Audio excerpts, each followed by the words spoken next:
comparing SARS-CoV-2 natural immunity to vaccine-induced immunity, reinfections versus breakthrough infections. Having SARS-CoV-2 once confers much greater immunity than a vaccine. Hi, welcome to my channel SocialBavla. Is a natural COVID infection really 13 times better than being vaccinated?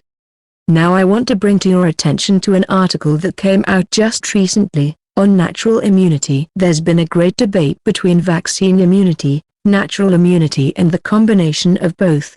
Which is the better in this pandemic that we're in fighting this COVID-19? Now we're dealing with Delta Plus and Mu variants. We want to stop this by improving our natural immunity, early treatment, identifying the high-risk groups and also developing those that have natural and vaccine immunity. Well, natural immunity is for those people that have got it before their body makes antibodies, and it can be tested with IgG, T cells. You can look at, if you've had positive test or if you've been sick before, you might have natural immunity to some degree. And then we have the vaccine immunity, which you've heard so much about.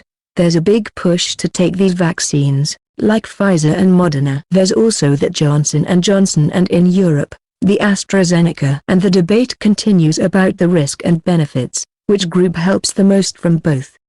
The study performed during the recent Delta outbreak in Israel demonstrates natural immunity to COVID-19. The study, investigators did a retrospective observational study comparing 3 different groups. The study is in preprint and it's not peer-reviewed, but this was the largest analysis of natural immunity versus vaccine immunity that we've had. And they have a system called Maccabi Healthcare Services, which has about 2.5 million people in this health system. So let's review this article quickly. As many of you are aware about the COVID-19 SARS, it's a very deadly virus. And this Delta and Mu variants are very contagious. And yes, it's killing people. The first group had never been infected with SARS-CoV-2, and they received 2 doses of the Pfizer vaccine. The second group were previously infected individuals who had not been vaccinated. And the third group were previously infected people who received a single dose of the Pfizer vaccine.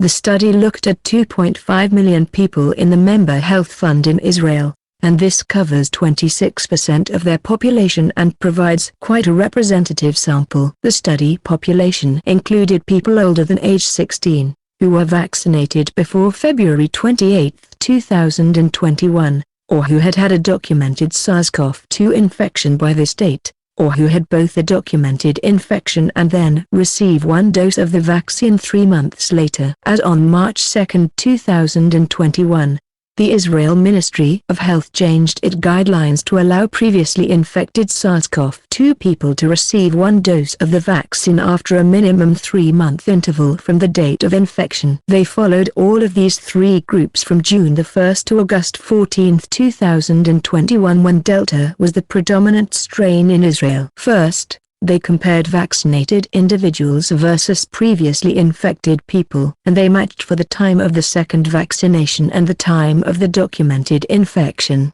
They wanted both to occur between January 1 and the end of February. So what they were trying to do here was to match the time their immune system was activated in both groups, and then after that examine what the protection was from either vaccination or natural infection. They matched 16,215 people in each group.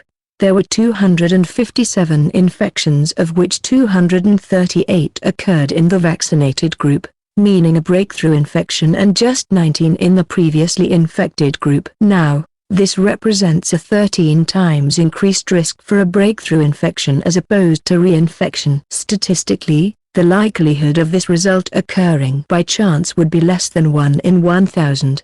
They then looked at symptomatic infections during the follow-up. There were 199 total cases, 199 in the vaccinated group, and only 8 in the previously infected group. This represents a 27 times increased risk for symptomatic vaccine breakthrough infection, as opposed to symptomatic reinfection in the natural immunity group. Statistically, the likelihood of this result occurring by chance would be again less than 1 in 1,000. Now there were 9 cases of COVID-19 related hospitalizations, 8 in the vaccinated group and only 1 in the previously infected group. No COVID-19 related deaths were seen in either group. Next day matched 14,029 people who were previously infected with people who had been previously infected then subsequently got vaccinated. 81% of this group have their single-dose vaccine after their positive RT-PCR test. When they analyzed all the data, they did find a trend towards reduction of risk of infection, but it did not achieve statistical significance. That may be due to the fact that there were small numbers of reinfections in both groups. Well, early on in treatment, Israel was a very active place and a lot of them got treatment early with the Pfizer vaccine. Remember, this is great to prevent disease. Doesn't so much treat acute disease, but it helps prevent chronic disease, chronic infection with this virus. So they vaccinated large number of people. The debate continues between natural immunity and vaccine-induced immunity. So they looked at all these people that got the vaccine, compared it to natural immunity. And here's what they found. 1. That vaccine immunity, those people that got the vaccine were 13 times more likely to develop reinfection. And this is what the Delta and Mu variants than those with natural immunity, 13 times. 2. They were 7 times more likely to develop symptoms once they got it. Remember, some people can be asymptomatic. 3. They were hospitalized more. The fourth item of this study that those that had both natural infection and vaccine, as well seemed to have additional protection from these things that they looked at getting the virus, the Delta and Mu symptoms and hospitalization. A couple conclusions that they made was over time, the Pfizer had decreased efficacy, didn't work as good as it did at the beginning. And 2, this had more symptoms and more hospitalizations than those had been naturally infected. So this was very important as we get information moving forward, that natural immunity is pretty good. It's pretty good to have natural immunity. But we've also noticed that natural immunity also wanes over time. So your immune system is very dynamic. We know some things about it, but many things about individuals. There's lots of gray. We don't know how long these things on individuals will stay with us, how long we'll have protection against these additional variants. So this is very important, because now they're talking about who should take a booster and who shouldn't take a booster. Please note that they're not recommending that you go out and get infected. That may be risky. If you like our SocialBavla YouTube channel, please don't forget to subscribe the SocialBavla YouTube channel and press the bell icon. If you liked the information, please press the like button. Please don't forget to comment down below if you have any comment on the content. Thank you very much.